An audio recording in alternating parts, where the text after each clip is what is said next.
Episode 84 of People I Know Show, back in person for the first time since March or February.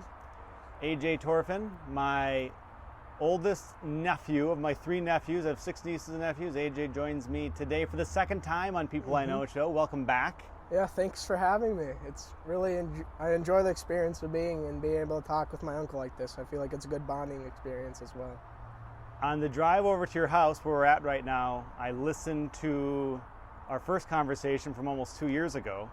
It's weird how like the time just flies by. With the podcast's about 2 years old now. You were on episode 8 as a 15-year-old. Now you're a 17-year-old. Yep. Yeah. And I think a lot has changed in that time. I want to start the conversation mostly with the things that seem super new and kind of a big deal probably in your life from my perspective. Two things: high school football, which has been a whole fiasco of this season coming together, which starts this week, and the online learning as you're a senior in high school. So drastically different from 2 years ago, these things. It's true. Football's most relevant this week because you have your first game. It was sometime in August, early August, when they announced that you wouldn't have a season until the springtime. And now, a couple of weeks ago, they said it's starting here in October. Yep. Explain what that's been like for you, knowing that, as I want you to talk about, you are looking to play college football, and your senior year is pretty important to determine who wants you to be in their program. Yeah, the biggest thing is that, yes, in August at some point they said that we weren't going to have a season and it wasn't going to start until March 12th, I believe, which is drastic difference. That hasn't happened in like ever. And the biggest problem with that for me is because I'm trying to play football at the next level. I'm trying to play college football. And the colleges don't know what they're going to do with scholarships. And most schools that are Division I, Division II, they're keeping all of their players for another year of athletic eligibility, so which means that they wouldn't be able to have as many people on athletic scholarship on the program at the same time. And this is just for like my class coming up. And it's been difficult recruiting wise. I've gotten a few offers. I got a couple of offers this spring.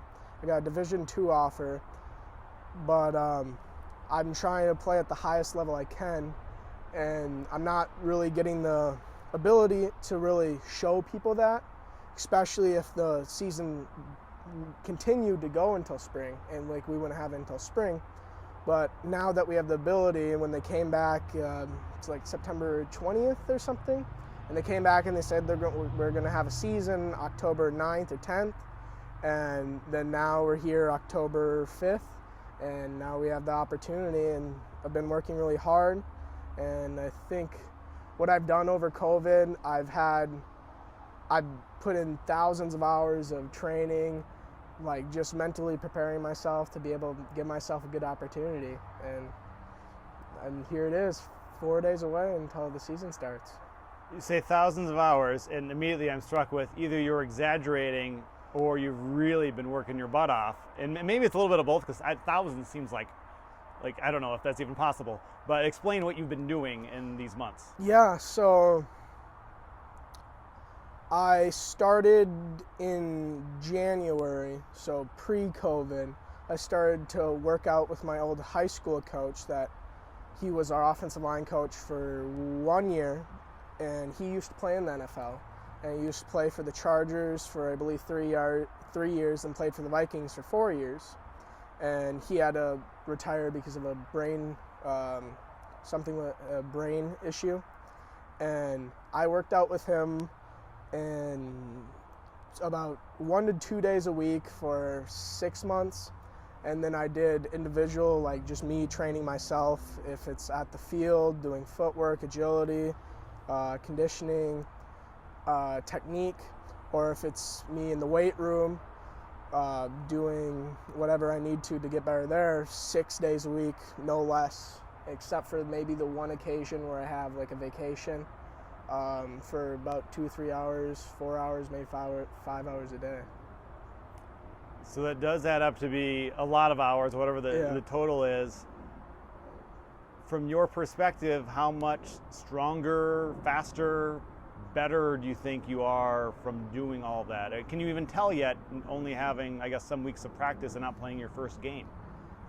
I think the biggest thing that's very important that I realized the more, especially over COVID, and just having more time to myself, I realized that to be, just from my perspective, to be like a better football player and to be on that next level and really being able to train with an NFL guy. And I train at the Minnesota Vikings Performance Center in Eagan, and that's where they have their spring training and all that.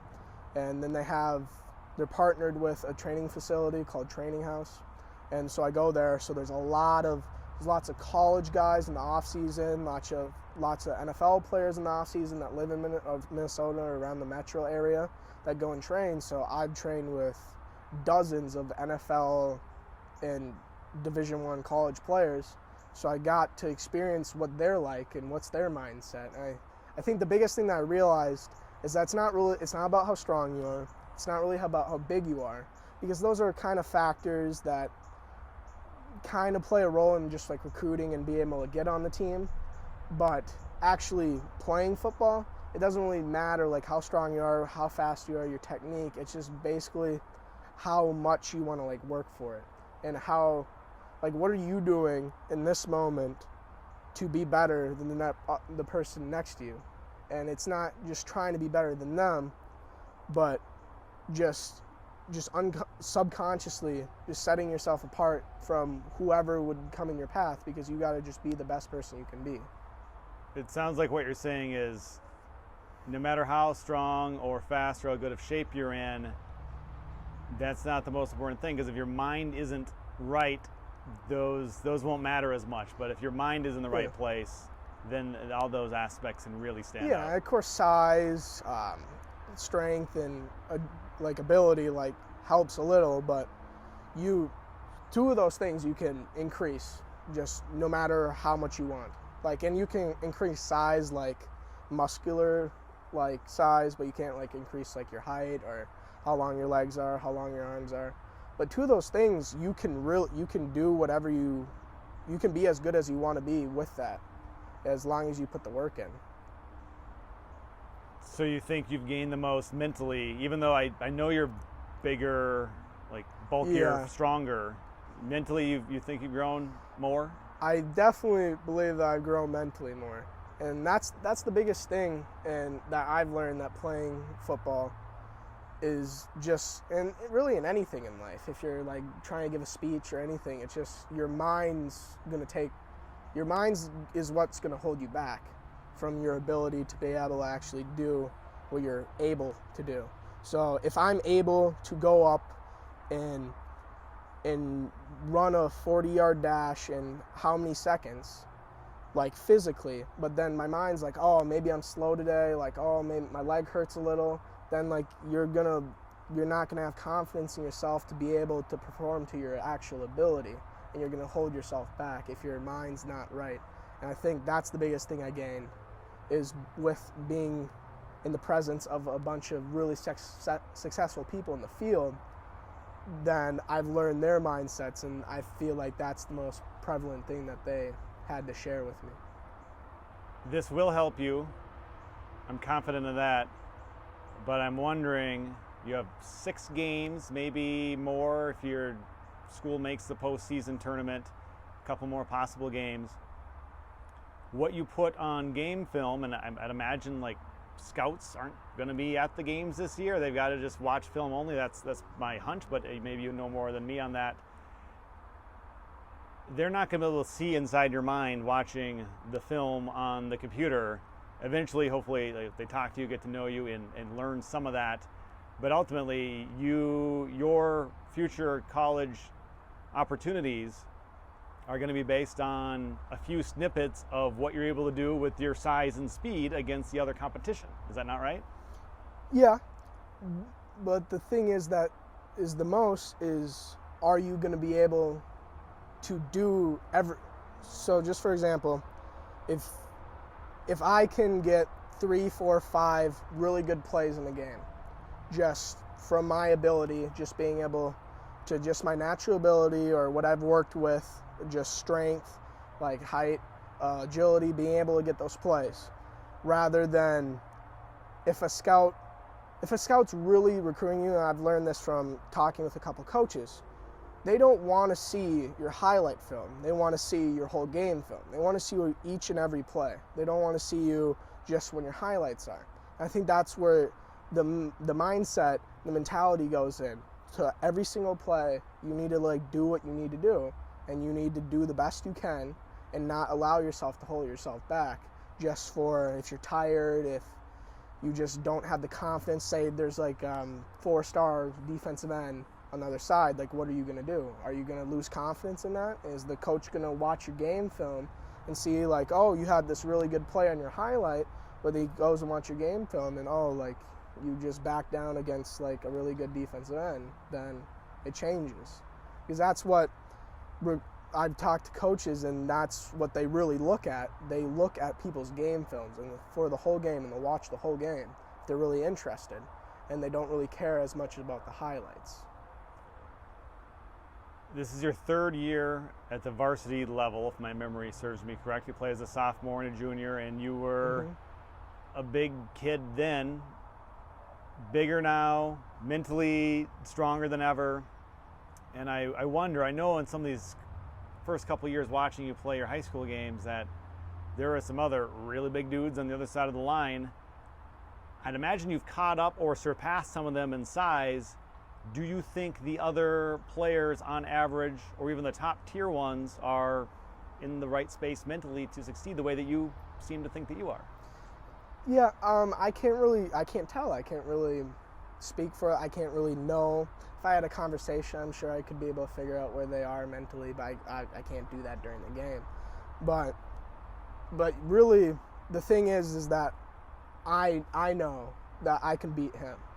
That's all that really matters, is me knowing that I can beat the guy across from me or away from me or wherever I'm going, and just being able to be in that kind of mindset where you're not going to back down because you have faith in your ability and you know what you can do. You've practiced how many hours.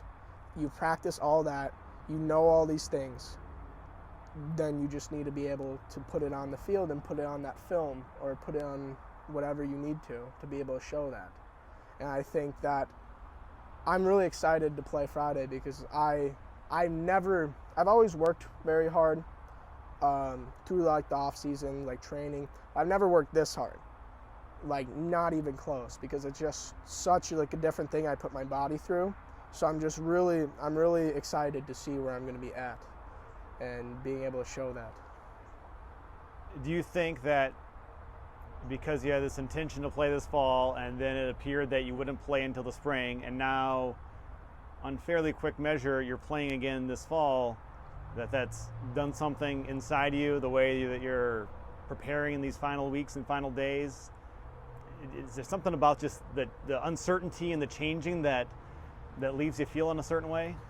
Well, the thing is when they said that it was not going to happen, or they were going to like wait for 6 months, I just continued doing what I was doing. So I was working out 6-7 days a week, 2 to 5 hours a day, just depending. And I just kept doing it because I knew that I came into it trying to think of the glass half full, if you will, that I have 6 more months to get better. I never had the opportunity. I didn't have an opportunity where I get basically like 18 months to train for a single season. That's a lot more than it would be just for like a 12-month period, or it would be like 9 months. But being able to get the opportunity, I was okay with it, and I was like, whatever's gonna happen is gonna happen. I can't control that. And I think that's really valuable to learn at this stage, just playing football. And later in life, I just got to be able to be flexible with what happens and just have faith in myself to be able to work it out. I think that's a very important thing that I've learned too. One thing we haven't talked about yet, AJ, is in these weeks and months leading up to your season,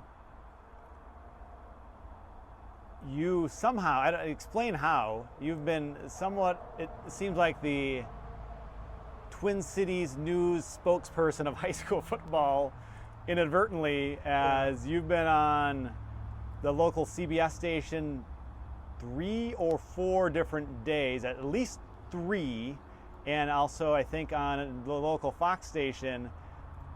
How did that come to be? Like Hopkins, where you play at, that's one of the big schools nearest Minneapolis. Is it just convenience for the news reporters and they find themselves with you, or is there something special else going on that I don't know? I mean, I don't really know because so I've done a total of 6 interviews, I think. Yeah, 6 interviews. So this is nothing. Talking to Uncle Curt in your deck. No, so I've done a total of 6 interviews. It started in May, actually. I think the biggest thing, I think the biggest thing is just I'm where people want the news, I guess. You know what I mean? Because I'm out doing what I need to do, and I'm just in the right place at the right time, you could say. And where people want news, because especially a lot of news in May, like when I got interviewed, and I got interviewed about people being able to, like, what are people doing outdoors during COVID, and I was at my field training, and I did an interview, like doing some drills and just talking about it. I think I'm there doing what I need to do, and then things come when you're in the right place. I believe in that. And then I got interviewed a couple times for Hopkins, and yes, Hopkins is very close to local news stations, and it's a pretty diverse school, and it's pretty popular among the metro to do because it's diverse, it's good athletics, it's good academically, and it's just able to be in that sector of like what people want, the demographic of it. And then I did a couple interviews there talking about the coming back from COVID and the season being stopped, or I did one for the season being stopped and my reaction to the season being stopped. I did one for my reaction to the season coming back, and I did one as a team and my perspective of the team itself coming back, how we're dealing with actually having to come back on short notice. And then I did one for the recruits in Minnesota, and I did one for something else. Do you feel like you're getting better as you get these opportunities? Yeah. Did you ever think about the idea that at some point in your life someone might want to hear from you? Is that? No, I don't think so. I don't really think about it I don't think about as much as people are listening to what I'm saying. I think more of it as I'm saying what I have to, what I want to say. And I don't really care if how people hear it or if they hear it. But I'm just saying what is just on my mind. And yeah. And as you're telling that, I had forgotten how the first one came to be, but that was right. You were out working out by yourself, basically, or you and with your coach, and I suppose the news reporters just going around trying to find people, and you were a person that was out doing something when very few people were doing anything. Yeah. And so it just kind of led from that. And that's interesting. That's cool. So we'll put football aside for the moment with this one last question about it. At this point, you've gotten offers from a Division II school and an NAIA school based on your junior season. Now, with your senior season coming up, it's to be determined who's going to see you, who's going to like you, who's going to offer you, what they're going to offer you. Where do you think, based on what you've observed from other people you're competing with and how much you've improved, where do you think you belong and what you're going to prove to those that are looking for student athletes to come into the program? Where do you really think that you should go and will end up being? Either individual school or just kind of the level? I think I belong wherever I end up. And I say that meaning I'd probably drive myself crazy, and I'm sure other recruits probably do drive themselves crazy or know this as well if you actually think about it, because coaches will like text you like every other day. Then a couple weeks later, they won't talk to you at all. And then maybe a month goes by and they'll start talking to you again. It's just, if you think about where you should play based on who's talking to you, who you play. Because I train against all Big Ten players. I train against some guys that are currently in the NFL, some draft picks, and I beat them, and they beat me sometimes, and I can compete against them. I think I can compete up to the level where I would want to, and I think that shows, and I know that I have the confidence in my ability, and I train with their 4-star offensive tackles, and I beat them, and they beat me sometimes, but more often than not, I'm beating them, and I know how good I am. I'm not gonna give myself into the system just mentally, because I would have got so sidetracked. I believe that I would have got so sidetracked by now just thinking about recruiting when I could be actually getting better. And I think I did a fantastic job of actually getting better and not worrying about it and just putting it on the back burner. And I still think that I will end up where I belong. And your senior film's a big thing when it comes to recruiting, as you said, because you're getting recruited off the film of your year. It doesn't matter really what you're doing in the off season for a recruiting standpoint until that next season comes. So all these thousands of hours I started training with NFL guys and all that stuff, that's not on my film. No coach knows that. They don't know how much I've gotten better. But now I get the opportunity to actually show them, which I'm very glad that the season got pushed up again into October and November. And then now I'll have the opportunity to show that. One more question based on that. When will this shake out? You've got your high school season beginning this week for 6 to 8 weeks. And then high school football will be done for you. When does it start to finalize where you'll have to make a decision on where you're going to school next year? Yeah, I don't know, really. I know I don't even know if the signing days are official now, because I think they might be pushing them back because of all the seasons and stuff. But I know that there's early signing day, which is when recruits would sign early to their schools, officially documented on a piece of paper. That's where they're committing. And that's in early December. And then late signing day is in early February, I'm pretty sure. And by early February, that's when I'll have to find out where I'm going to be going. And then that's thinking time crunch, I guess. Now we're actually already in October. But I don't really actually have any control over it, aside from what I've already done. And what I will continue to do is just being able to get better and then being able to show that on film. I am controlling my controllables, and then hopefully it just plays out in my favor as I'm doing that. Okay. I look forward to watching it all happen. I get to go to your first game that's this week, Friday, probably the day that this podcast becomes released. And then from that, because of the restrictions on how many fans per game, that might be the only game I get to see this year. I don't know. Maybe I'll get to see one or two more. I'm local. I can be flexible, and I'll be to as many as I'm allowed to come to, instead of all 6 or 8 like it used to be, or 9. Yeah. I'll show up when they let me. Thank you. Or I'll watch from the trees off in the distance. I don't know. That's one thing that's going on. Big part of your life. The other thing is you are a student, senior in high school. And the last I spoke to you about this, Hopkins High School, as every high school in Minnesota, does it differently based on what they deem possible or successful with maintaining a potential spread of the virus.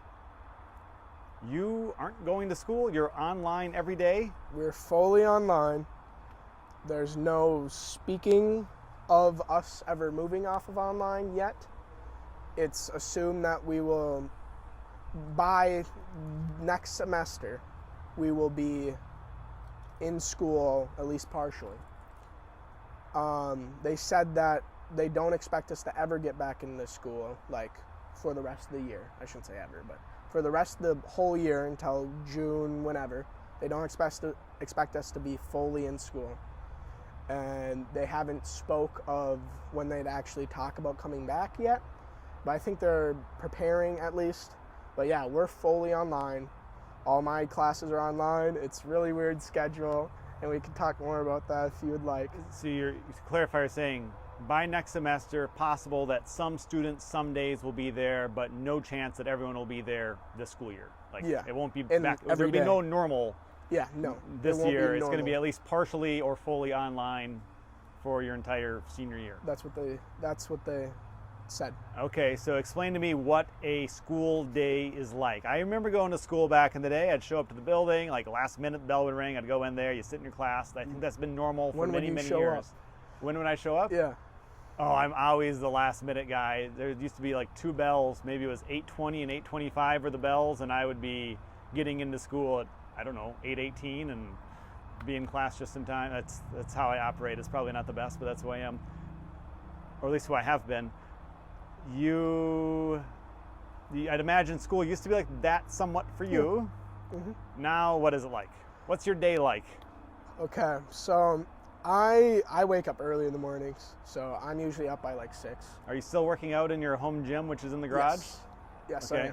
I am. I work out in the mornings and basically do whatever I need to get done in the day, which is not a lot, just being a high school student.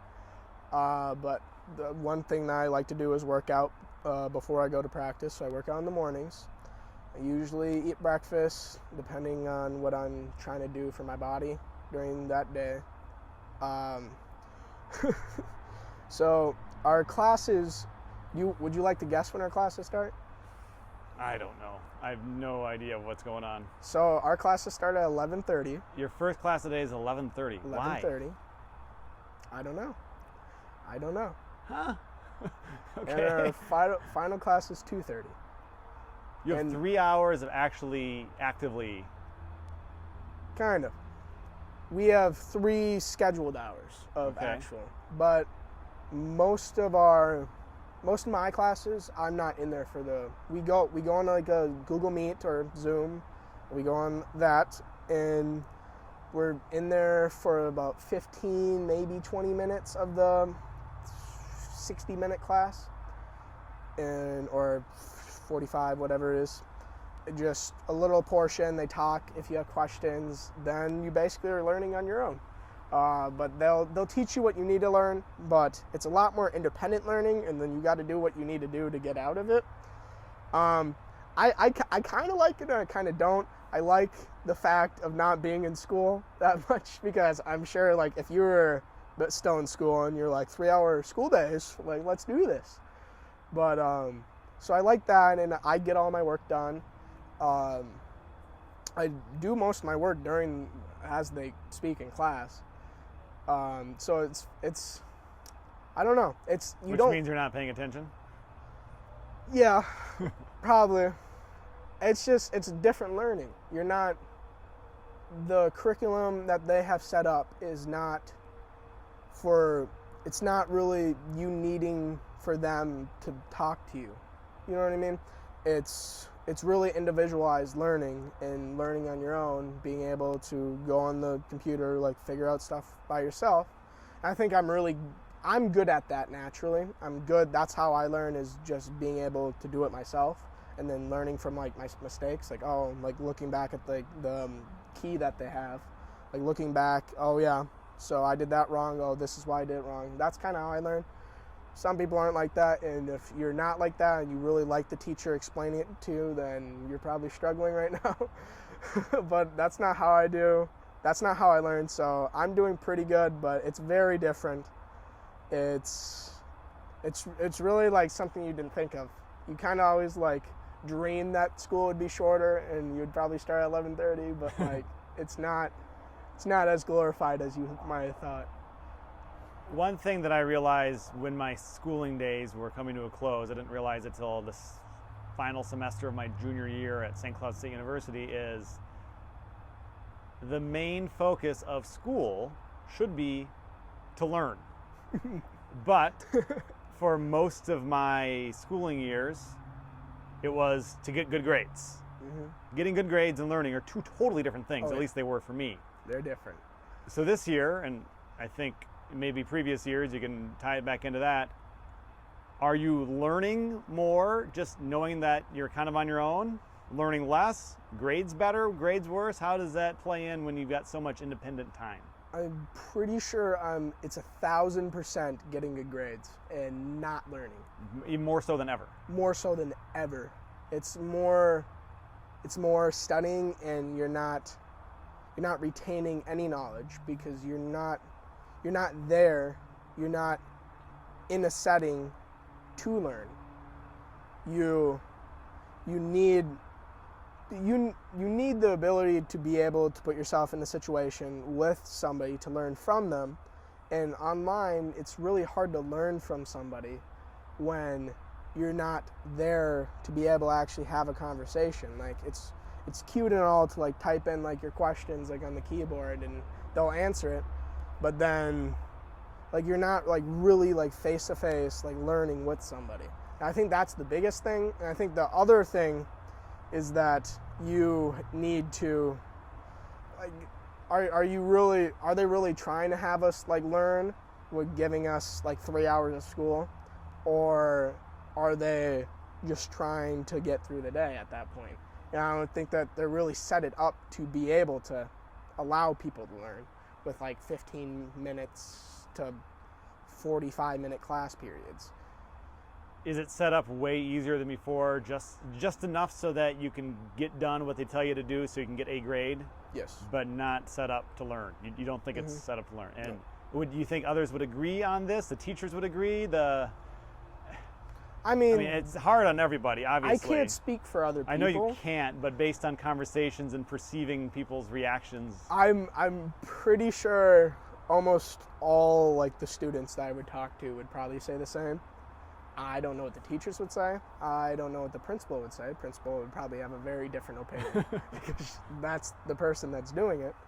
But I can't speak for them, but I'd say that they'd probably agree. And just looking from it from an outside perspective, you can kind of retell. Like, are you learning more being in school half the time and doing like about the same amount of work? Because we're doing about the same amount of assignments. It just we're not going like in depth on the assignments. Like where you might have like a history or like an English and you would assignment and you like read a book and you like go through chapter to chapter and you'd have like themes and like write about the themes, like what do you think the themes are, like what do you think like this character's trying to do. When now it's just like it's like chapter quizzes and like what happens in this chapter, what happens in this chapter, what happens in this chapter. Oh, then we'll write a summary about what was the book about, then it's over. It just seems so weird. How many classes do you have? So we have like a block format, so I have 4 classes, but I technically only have 3 right now because I dropped my college and school's human anatomy and kinesiology class because I didn't want to take that online because it's very lab based. I feel like doing labs online wouldn't have been a very good situation for me. How do you do a lab online? Isn't lab like I think that being there and hands-on? Isn't that what lab means? I think there's websites where you can do virtual like labs from, I think you get pictures, but then it's like really like kind of like diagrams and like cartoony, I'd say. And like that's why I dropped the class, obviously, but it's different. They have the same classes for a completely different way of doing it. And it's not their fault, really. They don't really have enough time to change curriculums and stuff, probably. But I don't know. Yeah. Strange times. Yep. And I don't think you and all of your cousins, all my nieces and nephews are all doing this, as are millions and billions of kids, however many are actually doing online school these days around the world. I suppose mostly in the United States, but I think it happens elsewhere too. I'm so oblivious to it because it's not a part of my life. I'm not at your home very often. I don't witness any of this. But this is so different, and it's going to change how things are done in the future. I think the best parts of it will probably be integrated more down the road, if there are any best parts. And if there's no best parts, then I guess we'll go back to some version of in school and realize this was terrible and no one learned anything and everyone got fraudulent grades because we just needed grades. No more snow days. Oh yeah, that's the truth. They've actually talked about like how they never said that exactly, but they said that if there'd be any reason for us needing to take time off of school, we'd already have a program set up in place and know how to do it. No snow days. So if a future version of you and some other family, because you'll graduate this year, goes on a family vacation, maybe in the future, if you go on a family vacation, you have it set up where you do your schoolwork the whole vacation, where in the past maybe you would just kind of not do that much, and then show up and you make up for everything. Yeah. Yeah. It's different. It's different it'll change our culture at least, of like how we do our education, I think. And it'll change it to a point where we're not really used to it, but it may be for the better, it may be for the worst, but we'll have to see. One of the big concerns I heard, again, I haven't experienced it, but I know it's out there, is that with kids not being able to be in person with their friends as much, especially in those early months, and now maybe people are less strict about their pandemic habits, but there's a greater risk that there's going to be more mental illnesses, or just the social not being around people is going to cause our minds to go in a direction that might not be as healthy. What can you speak to on that? You're playing football, so you're around people there. How have your friendships changed in the last 6-7 months? Yeah, I play football. Most of my friends are football related in some way, and so I see them a lot. But my other friends, like, we would see each other anytime that we would want, really, like even with COVID, because we would just like go out and like practice social distancing, I guess, with our friend groups. But it hasn't really affected me much, and I think it's given more of more of an incentive, or not incentive, but like it shows you how much you need to be around people and how you need to actually have communication with people, and how you develop as a person being around others. I think it's shown that even more, to the extent that anybody's really ever thought of during this COVID time. I've been lucky because I have something I'm in, and it's taken all summer. I've been with people, I've been with other people from different things, and meeting new people still because I like trained. But if you're not in that situation, and if you're in a situation where you wouldn't be talking with a lot of people, like, I don't know, maybe you just like to stay at home and just not really be involved in a lot of things, then you're not like talking to anybody. Or if you're not like really pushing yourself to like get out to be with people, you're not talking to anybody, and you're not communicating with anybody, and you're probably struggling with some kind of mental thing in your mind, with not being able to alliterate stuff to other people and actually have conversations, and it might be difficult for those people. But I can't really speak mostly on it because I don't really experience it, I guess. So you've been able to avoid that. Mm-hmm. And so you're avoiding it, so you are around people. How are the social distancing measures with football? Obviously there's rules. You can maybe go into that a little bit, and just these other things you've been doing, training. How seriously do you take it? How seriously do the people you observe seem to take it? I think I've been taking it as seriously as it has needed to at whatever point in time it was. So at the beginning, I was like, okay, like you need to like watch out for it. And then the biggest thing is I'm not around a ton of different people. Like if you're in a job where you might be like a cashier or something, seeing hundreds and hundreds of different people, like supposedly every single day, like differently than you mostly would. But as football, you could almost say like I'm quarantined with a group, right? Or even like the people I was training with, like somebody new would come in once in a while, but I was pretty much quarantined with people that I would be training with. They kept group numbers down.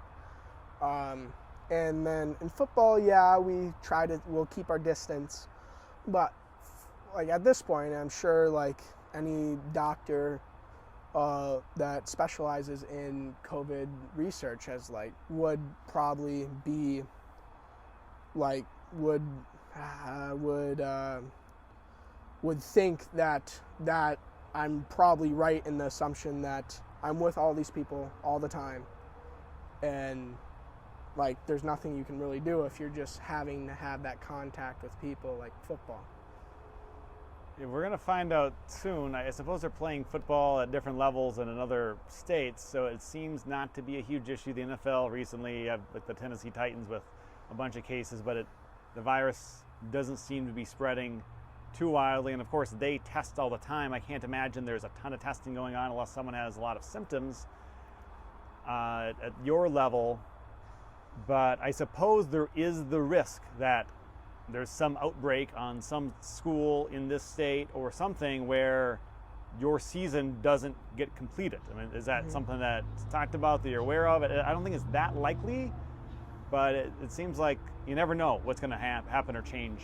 Yeah, I'm looking forward to the season as like my senior season, but I do want to play college football, so football isn't the end this season, so I'm not like, okay, this is my last year playing. Like it's all over after this.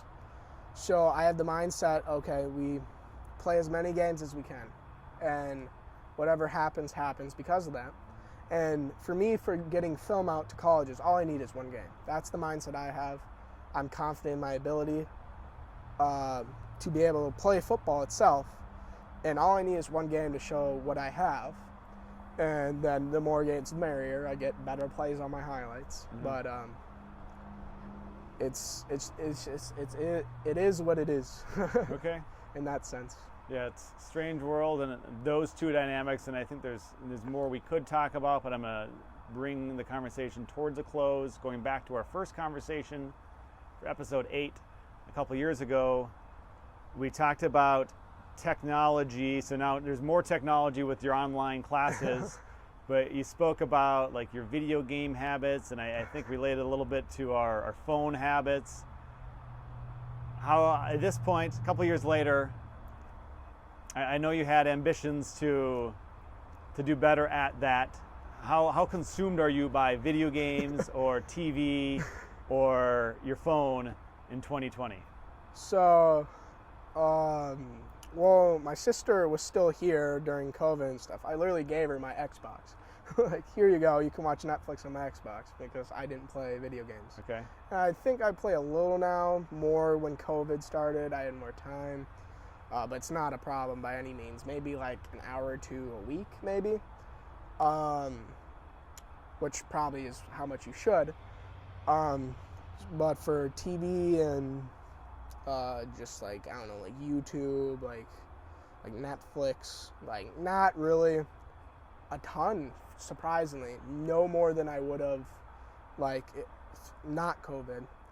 But I definitely keep it on a pretty good handle of what I'm doing, and I'm like, okay, maybe I've been watching for too long, I'll go do something else.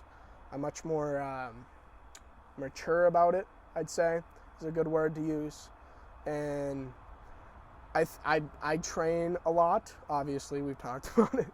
So even if I do do more electronics or whatever I'm doing, I know that I've accomplished what I needed to get done in the day, and have probably surpassed whatever my goals were in the day to do. So I'm okay with being able to splurge a little bit on electronic use, and obviously that's a big thing in my culture, is being online. But I think I do a very good job at it, even with COVID, and not spending an extensive amount of time on it. So it could have really gone the wrong direction, but fortunately you've had other things that you've been working on to keep that. Because I'd imagine most people having big chunks of free time, not everyone, but I think a lot of people have in different ways, that you could really develop new habits and behaviors that are consumed by electronics. Yeah, well, I have friends, and football team friends especially still, so I wake up at 6, they go to bed at 4, like in the morning, 5 in the morning, 6 in the morning. And because school doesn't start until 11, they still get like 5 hours of sleep, and they take an afternoon nap, and then they play more video games. So you think that it's video games more than anything else for your age? I don't know. Social media is a lot. There's the TikTok developed. Oh, yeah. That developed as a thing from our past conversation, and like stuff like that. Just being on the screen itself. There's tons of things to do. People do tons of different things. You watch movies, watch videos, play games, like whatever it is. It's still distracting yourself from what you could do. I think as long as you get whatever you need to get done and a little bit more throughout your day, then I think it's okay to do your other time with what you please, I guess I'd say. We need to enjoy our lives, and Yeah. I think technology, some of it's enjoyment, some of it's addiction, and trying to find the balance between enjoying it and just being pulled into it in a way that you don't even know how to control. Final segment.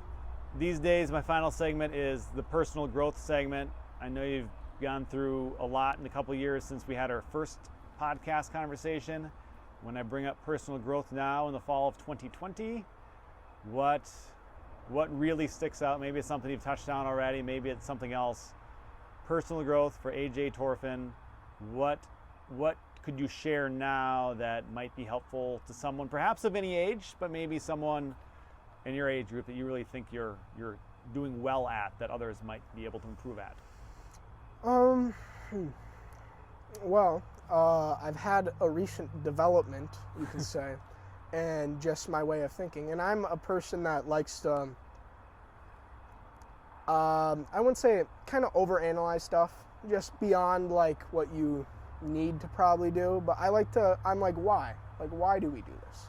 So if you say like, I'll just give it the example. I'll just tell you exactly what it was. So it happened right after the football season got canceled or postponed until March. Then, because at that time I was training and I was weight training, I was starting to weight train less because we're getting into the season, and then that's when I start cutting weight and from my bulk, and then I start getting more athletic, and then I started thinking about it because I had a point in time where like my body was starting to hurt, like not hurt extensively, but just say after you maxed out on your weight training, whatever you're doing, just say squat. After I squatted, how much weight? How much weight? My highest I've been is 585. Sounds like a lot. Didn't you break the school record for something? Oh yeah, I broke the school record a long time ago. Well, actually, so I interrupted you, sorry, but yes. So the weight training, what is it? It's like weightlifting association, just weightlifting like through America. So they do events like in Minnesota all year, and I was talking with my friend, and I was gonna train up to it because the season got postponed and the events in November. The events in November, and it's just like powerlifting, like that kind of thing.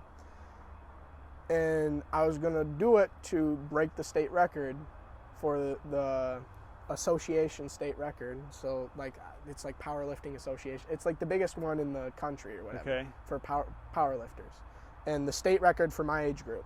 like is 5 and like no knee wraps, and you use knee wraps to like obviously like keep So your. this is no braces or any Yeah, equipment so on what your body. they call it raw, Okay. and the raw record is 565. And you've done better than that? Yes, but I'd have to make sure my form goes all the way down to their standards. Okay. And I was going to train with my buddy who is a power lifter. I was going to train with my buddy so I could like do it, because I was like, I got nothing else to do because I have 6 months. I'm already training. I'm going to get up there by itself. But then, so to get back to your question, the biggest development was, I was like, okay, like I'll do it. Like this sounds fun, breaking the state record for whatever. And I was like, why am I doing this? Because my biggest thing is I weight train because I want to be better at football. I want to get stronger. And that's where I'm getting to the point is I really started to think about like what is strength. Because I don't like being called strong. Like I don't like when people say like, oh, like you're strong, like, or how much do you like bench? And they're like, Sorry, like, I asked. no, but it's like, how much do you bench? Then I'm like, oh, this number, and then they're like, oh wow, you're so strong, like what the? And I'm like I've never really liked it. I don't know why, but I think I've like discovered it is because I'm like, what is strength? Like, I really started to think about it, because when you think of strength, most of the time you think about like a strong person, like physically muscular, like strong, where that's not what strength is. Strength is, I think the idea of strength and weightlifting is be able to overcome that obstacle in front of you. Then I believe that's what strength is, after like I re-looked at it, is being able to overcome what is in front of you and surpass that and then keep going. And then I was like, so what am I doing?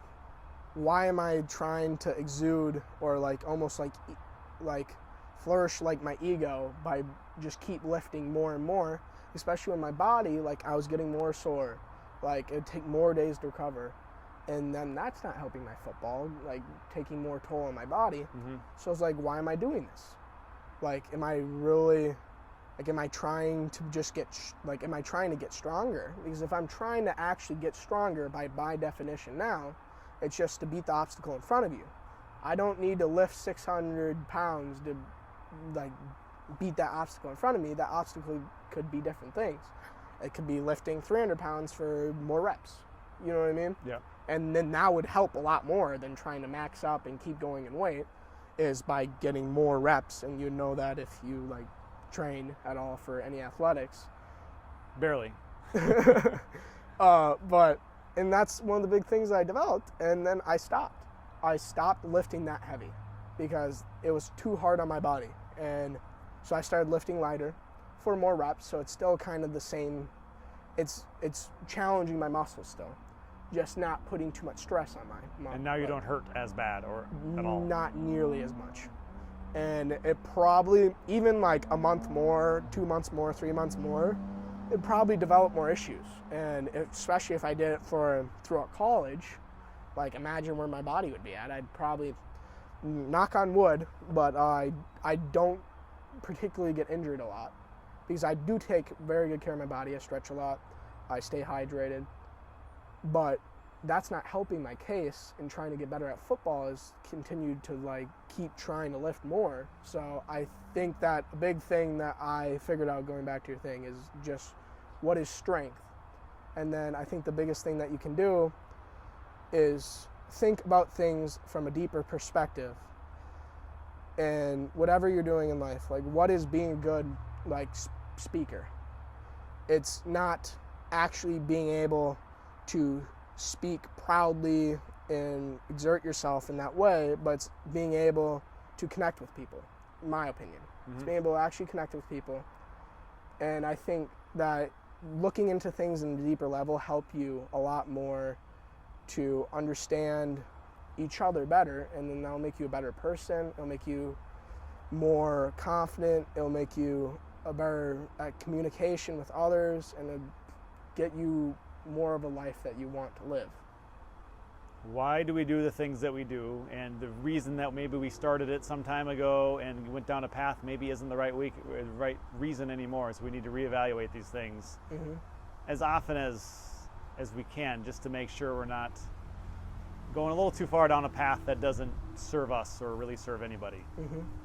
So you're still gaining strength. Your definition of strength maybe has developed a little bit. And being the strongest person in your age group in Minnesota to lift a certain type of weight in a certain way, you realize didn't matter as much as having a body that wasn't in pain. And among other things, it sounds like. Yeah. It's very good, because I think we get down paths and we don't really know how to stop it or how to change direction sometimes. So that is an important lesson. I'm glad that you shared that. This is my first podcast episode, I think, in a month. Though over the summer, I've been doing them like every 3 or 4 weeks, which is way different than it used to be.